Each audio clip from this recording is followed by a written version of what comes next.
Hej. Har du brug for en medarbejder, der har været rundt om hele kommunikationspaletten og styr på de fleste kommunikationsdiscipliner?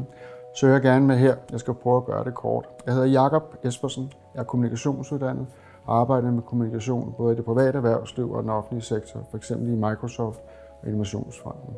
De 3 faglige styrker er digital, journalistisk og strategisk. På den digitale front har jeg arbejdet med webredaktion, content management og produktion af indhold til hjemmesider og sociale medier. Og det er virkelig en rolle, jeg trives godt med. Jeg har erfaring med en række forskellige content management systemer, og jeg har været tovholder på flere digitale udviklingsprojekter. Og hvis jeg selv skal sige det, og hvad jeg øvrigt hører, så er kvalitet og ejerskab det, der kendetegner mit arbejde. Journalistisk har jeg også været omkring en række områder. Research, artikelskrivning, interviews, pressekontakt, produktion af pressemateriale. Jeg er god til at spotte de gode historier, vinkle dem effektivt og få dem placeret i de rigtige medier.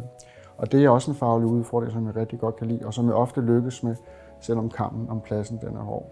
Jeg tænker og arbejder strategisk, men det afgørende for mig, at der ikke er for langt mellem det strategiske og det operationelle. Der må ikke være for langt mellem tanke og handling, og jeg vil kunne se konkrete resultater af strategi og planer. For mig er det helt klart den faglige alsidighed, som er det fede ved at arbejde professionelt med kommunikation. Jeg skal spænde over forskellige redskaber, kanaler og platforme, men jeg skal samtidig binde indsatsen sammen, så den bliver retningsbestemt og forfølger klare strategiske og forretningsmæssige målsætninger. Og lige præcis der er min brede erfaring samtidig min styrke. Vil du vide mere, så kan du tjekke mig ud på LinkedIn, men du er også meget velkommen til at ringe til mig eller skrive til mig. Tak for opmærksomheden.